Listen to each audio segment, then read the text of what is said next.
आज Gujarat special bulletin की शुरुआत सबसे बड़ी खबर के साथ करते हैं। जी हां, खबर यह है कि मोदी सरकार संसद के विशेष सत्र में एक देश का चुनाव बिल ला सकती है।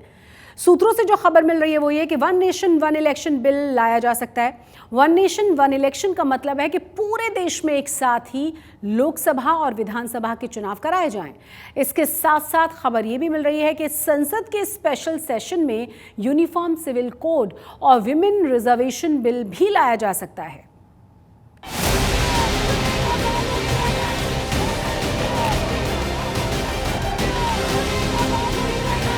मुंबई में इंडिया वाले एकजुट होना शुरू होते हैं। 28 दलों के सभी दिग्गज टीम इंडिया की ताकत का प्रदर्शन करते हैं।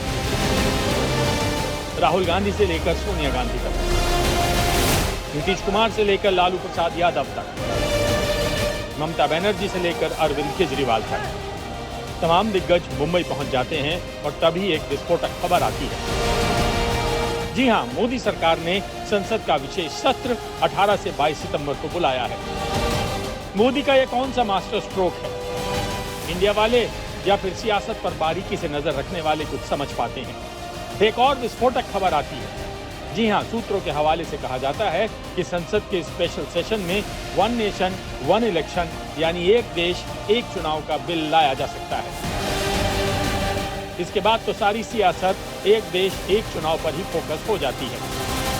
बगैर हम राय मशवरा कर बगैर सारे स्टेक होल्डर्स से पूछकर, बगैर इलेक्शन कमीशन की रिपोर्ट लेकर, बगैर उनसे ये पूछकर कि ये पॉसिबल है या नहीं पॉसिबल है, बगैर वो सिक्योरिटी सर्विसेज से पूछ करके इतना हम कर पाएंगे कि नहीं कर पाएंगे एट द सेम टाइम, बगैर उन स्टेट गवर्नमेंट से पूछकर कि क्या वो सहमत है या नहीं सहमत है, बगैर चीफ मिनिस्टर्स को साथ में लेकर अगर वो ये निर्णय लेते हैं हम उसका विरोध करेंगे। तिलमिलाई हुई, घबराई हुई and last stages of power में अपना पावर दिखाने की कोशिश करें, हम उसका विरोध करें।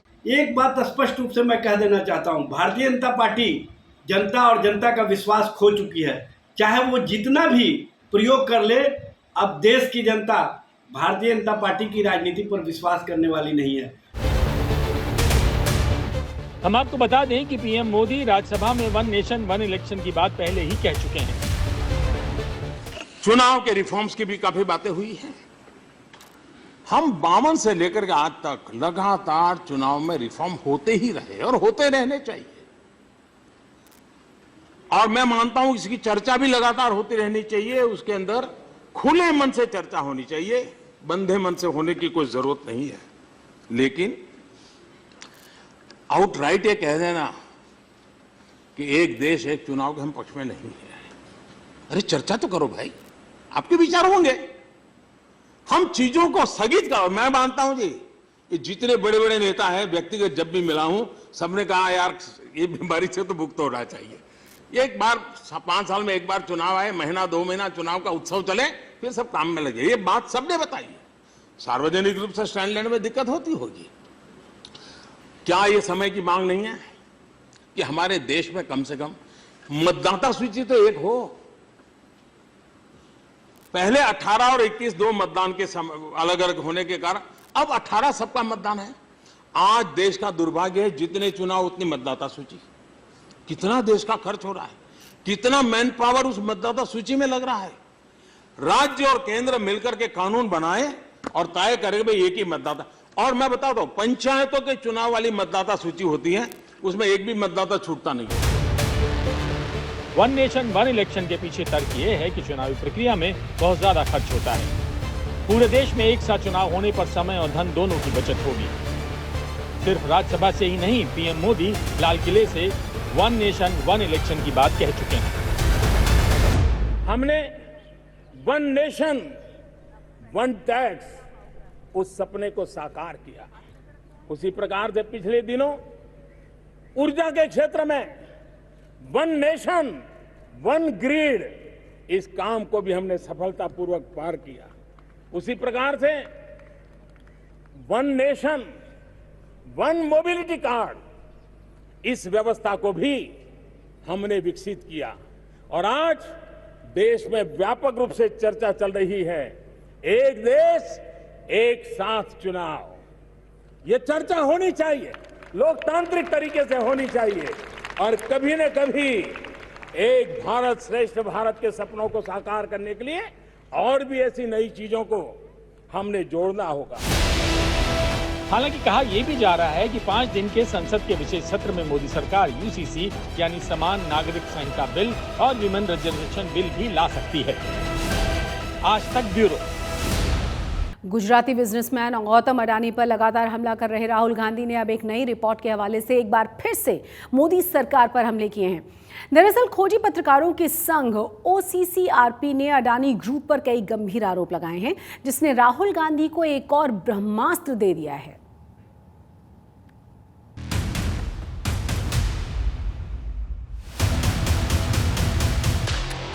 There is another one. Wealthy in group hidden in. जिस अडानी पर हिंडनबर्ग की रिपोर्ट के बाद से विपक्ष लगातार हमलावर है, जिस अडानी को लेकर विपक्ष संसद में लगातार जेपीसी की मांग कर रहा है, उस अडानी ग्रुप पर अब आरोपों की नई किस्त जारी हुई है। खोजी पत्रकारों के संघ OCCRP ने अडानी ग्रुप पर कई गंभीर आरोप लगाए हैं, जिसे गार्डियन और फाइनेंशियल टाइम ने साझा किया है। रिपोर्ट में अडानी पर गुपचुप तरीके से शेयर खरीदने का आरोप लगा है। शेयर बाजार में लाखों डॉलर निवेश करने का आरोप लगाया गया है। मॉरिशस से अडानी ग्रुप में ट्रांजैक्शन की जानकारी दी गई है। रिपोर्ट में अडानी परिवार के 2 पुराने निवेशकों का नाम लिया गया है, नसीर अली शाबान और चांगचुंग का जिक्र किया गया है। There is another one. Adani पर लगातार हमला कर रहे राहुल गांधी ने अब इस रिपोर्ट के बाद एक बार फिर सरकार पर हमले किए। Wealthy Indian. कि जब अडानी जी हिंदुस्तान का इंफ्रास्ट्रक्चर खरीदे जा रहे हैं, तो ये जो चाइनीज नेशनल है, ये इसमें कैसे इन्वॉल्व है, इसका क्या रोल है, इसने क्या किया, यह साबित होना चाहिए। जो पैसा यूज किया जा रहा है, ये किसका है? ये अडानी जी का है या ये किसी और का है? और अगर किसी और का है तो वो किसका है?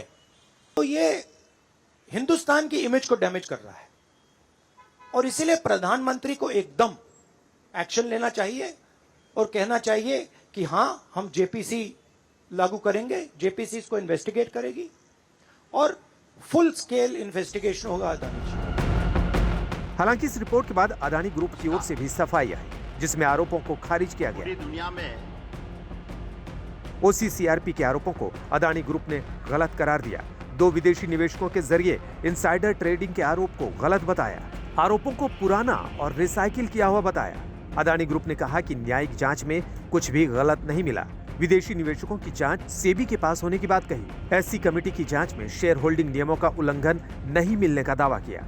एससी सेबी की जांच का सम्मान करने की बात अडानी ग्रुप ने कही।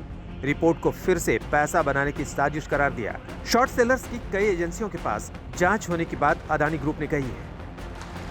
बहरहाल अडानी के मुद्दे ने सियासी रंग ले लिया है, जिसकी गूंज 2024 तक सुनाई देने वाली है।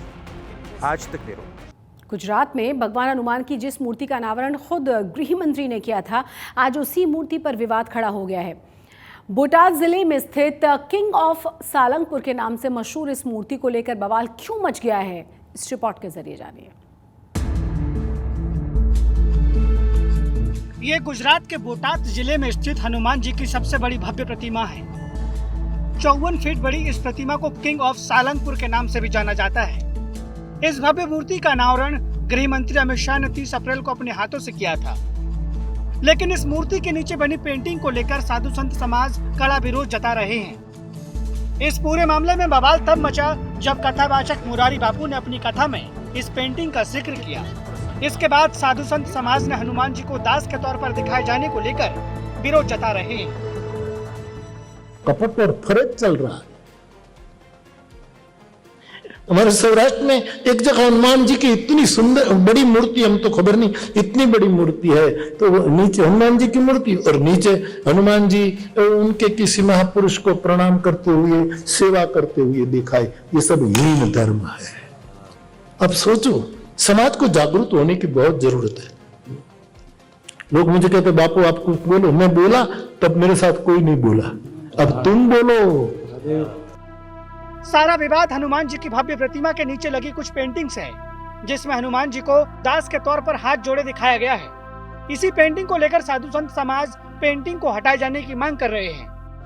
हनुमान जी आराध्य देव से अनंत युग थी हतो से અને રહે કારણ હનુમાનજી ન હોય તો સૃષ્ટિ ન બસે એટલા માટે પવન તનય કીધો એની એવી નિંદા પાત્ર ચિત્રો મૂક્યા છે કે હનુમાનજી મહારાજ સ્વામીને પગે લાગે છે સ્વામીની દાસ થઈને રહે એવું દર્શાવ્યું છે જેને કોઈ આ ચિત્ર મૂક્યા હોય આ નિંદાને પાત્ર છે हमारा सनातन धर्म ने ठेस पहुंचे। साधु संतों का कहना है कि स्वामी नारायण धर्म 300 साल पुराना है, जबकि हनुमान जी का इतिहास आदि अनादि काल से है। ऐसे में वो हनुमान जी को दास के तौर पर कैसे दिखा सकते हैं। जूनागढ़ गिरनार साधु समाज इस पेंटिंग को सख्त विरोध कर रहे हैं और ऐसा करने वालों को कभी माफ नहीं करने की बात कह रहे हैं। આજે જ્યારે જુઓ ત્યારે વિવાદની અંદર અમે પ્રભુ જ્યારે વિવાદ થાય ત્યારે એ માફી માંગે અને અમે ક્ષમા કરી દઈએ સનાતનીઓ બધા। પણ ભાઈ આ ઘડી ઘડી આ ચીજ તમારે કરવાની તો મહેરબાની કરીને હું તમને હાથ જોડી અને માફી માંગુ છું। તમે અમારા સંપ્રદાયના સાધુ છો, સનાતની છો, એટલે મહેરબાની કરી પ્રભુ અને આવું તમે ન કરો, સનાતનને નીચે ન દેખાડો। આજે બીજા ઘણા વિવિધ ધર્મના માણસો રાજી થાય છે કે હવે આપસમાં બાંધે છે। अब इस पूरे मामले में गुजरात भर से बड़े साधु संत मैदान में उतर आए हैं।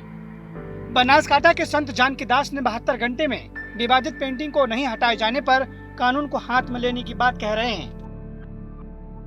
हनुमान जी महाराज राम जी के दास हैं और ये संत समाज कभी सहन नहीं करेगा और ये स्वामीनारायण संप्रदाय जल्दी एक्शन नहीं लेते हैं हनुमान जी महाराज के चित्र को हटाने के लिए, तो पूरा साधु संत समाज पूरे संप्रदाय के सभी भक्तजन जो सनातन धर्मों को मानते हैं वो सभी सारंगपुर जाकर कुछ करेंगे और हनुमान जी महाराज को वहां से न्याय दिलाने की प्रयत्न करेंगे और चित्र को वहां से हटाएंगे।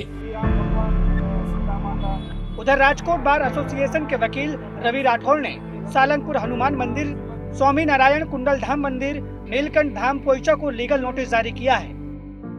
એના વિરોધમાં આપણે તમામ સંસ્થાઓને નોટિસ મોકલેલ છે કે વહેલી તકે આ જે ચિત્રો છે, પોસ્ટર છે, વિડીયો છે એ હટાવી લેવામાં આવે, કેમ કે આ બધા પોસ્ટર વિડીયોથી જે હિન્દુ સંસ્કૃતિ, હિન્દુ લોકો, લાખો લોકોની લાગણીઓને ઠેસ પહોંચેલી છે, તો એમના માટે આપણે એમને નોટિસ 29 તારીખે મોકલેલી છે। अभी तक इस मामले में स्वामीनारायण ट्रस्ट की ओर से कोई बयान सामने नहीं आया। जाहिर है साधु संत समाज इस पेंटिंग को लेकर ज्यादा गंभीर दिखाई दे रहे हैं। ऐसे में सभी को स्वामीनारायण ट्रस्ट की ओर से प्रतिक्रिया आने का इंतजार है। जूनागढ़ से भार्गवी जोशी, राजकोट से नीलेश शशांकिया और बनासकांठा से धनेश परमार के साथ आज तक ब्यूरो।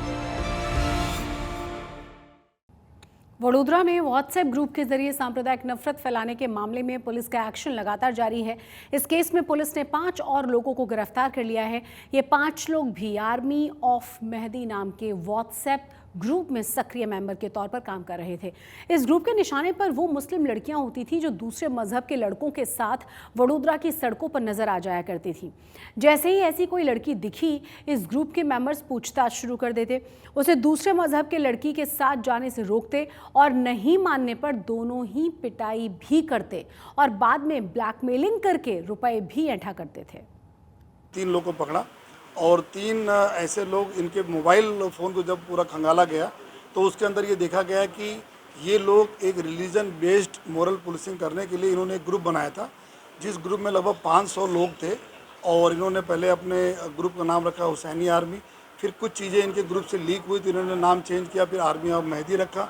फिर वो लीक हुई तो उसके बाद इन्होंने अभी लश्कर आदम के नाम से इन्होंने ग्रुप अपना नया क्रिएट किया और बहुत सारे लोग, जैसे उनको पता कि पुलिस की कार्रवाई चालू हुई तो इन्होंने अपना ग्रुप 500 से धीमे धीमे निकाल के लोग लेफ्ट होते गए। 250 लोग जितने ग्रुप में अभी बचे और ये इन्वेस्टिगेशन अब क्राइम ब्रांच को भी ट्रांसफ़र किया जा रहा है, क्योंकि बहुत सारे अलग अलग डिस्ट्रिक्ट के भी के साथ हमें संकलन करना है।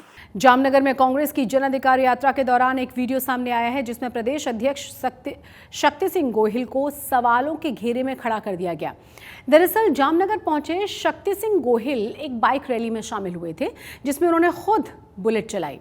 उनके पीछे सैकड़ों दोपहिया वाहनों का काफिला भी था, लेकिन इसमें से किसी ने भी हेलमेट नहीं पहना हुआ था। ये यात्रा आपको बता दें कि पूरे शहर में घूमी। बिना हेलमेट के बुलेट सवारी करते ये हैं गुजरात कांग्रेस के प्रदेश अध्यक्ष शक्ति सिंह गोहिल, जो कांग्रेस कार्यकर्ताओं में जान फूंकने जामनगर पहुंचे थे। इस दौरान युवा कांग्रेसियों का हुजूम देखकर शक्ति सिंह खुद को रोक नहीं पाए और खुद ही बुलेट पर सवार हो गए। उनके पीछे सैकड़ों दोपहिया वाहनों का काफिला था, लेकिन इनमें से किसी ने भी हेलमेट नहीं पहना था। खैर, इस बाइक रैली के जरिए कांग्रेस ने शक्ति प्रदर्शन करने की कोशिश की। सर्किट हाउस से निकली ये रैली चैम्बर ऑफ कॉमर्स पर जाकर खत्म हुई। इसके बाद यूथ कांग्रेस के नेताओं और एनएसयूआई के कार्यकर्ताओं ने उनका भव्य स्वागत किया। शक्ति सिंह गोहिल ने चैम्बर ऑफ कॉमर्स में मौजूद कांग्रेस नेताओं और कार्यकर्ताओं से आने वाले लोकसभा चुनाव को लेकर बातचीत की। फिर वे मीडिया से रूबरू हुए और रसोई गैस की कीमतों को लेकर और बिजली कटौती तक के मुद्दे पर सरकार को घेरते हुए दिखाई दिए। कांग्रेसनी सरकार હતી, આંતરરાષ્ટ્રીય બજારમાં ગેસના રાંધણ ગેસના ભાવ એ સાઉદી અરામકો નક્કી કરે। આપ જોઈ લેજો, કોંગ્રેસના શાસનમાં ગેસના દામ પર મેટ્રિક ટન ખૂબ ઊંચા હતા, છતાં ગેસના બાટલાની કિંમત 400 કે 415થી વધવા નહોતી દીધી। આજે કેટલાય વર્ષોથી ભારતીય જનતા પાર્ટીની સરકારમાં 1100 ને પાર ગેસનો બાટલો થયો। હવે ચૂંટણી નજીક આવી છે, 5 રાજ્યોની સંસદની, એટલે ક્યાંક 200 રૂપિયા ઘટાડવાની વાત કરે, પણ ક્યાં 400 અને ક્યાં 1100। એ જ રીતે પેટ્રોલ ડીઝલની તકલીફ છે। વરસાદ ખેંચાયો છે। શરૂઆતના વરસાદ ખૂબ સારા પડ્યા હોવાના કારણે ખેડૂતોના કૂવાઓમાં, બીજા સોર્સમાં પાણી છે, ત્યારે પૂરતી વીજળી झटका खाती नहीं, एवी सारी क्वॉलिटीनी वीजળી મળે, દિવસે વીજળી મળે, એ ખેડૂતોની માંગ છે। सरकार को घेरने के साथ साथ शक्ति सिंह गोहिल ने कांग्रेस की मजबूती पर भी बात की। उन्होंने कहा कि आवश्यकता पड़ने पर कांग्रेस की ओर से संगठन में बदलाव किया जाएगा और जो काम करेगा उसे पार्टी जगह देगी। સ્થાનિક અવાજ શું છે, કાર્યકરોના દિલમાં શું ભાવના છે, એના આધાર પર જ્યાં જરૂરિયાત હશે ત્યાં ફેરફારો પણ આવશે। જ્યાં અમારા જ મિત્રો કદાચ થોડા હતાશ થયા હોય કે અમને કંઈક ના આવે, અમે જનૂનથી કામ કરવા માંગીએ છીએ અને કાર્યકર્તાઓની ભાવના હશે તો એમને આગળ તક પણ મળશે। કામ કરશે એને ચોક્કસ સ્થાન મળશે જ। સારો તે મારો, જે પક્ષ માટે સારો હશે એ મારો છે। शक्ति सिंह गोहिल को गुजरात का अध्यक्ष बनाकर पार्टी ने उनके कंधों पर बड़ी जिम्मेदारी सौंपी है और उनसे आला कमान लोकसभा चुनाव में बेहतर रिजल्ट की भी उम्मीद कर रही है। अब देखना होगा कि गोहिल कांग्रेस को कितनी शक्ति लोकसभा चुनाव में दे पाते हैं। जामनगर से दर्शन ठक्कर के साथ आज तक ब्यूरो।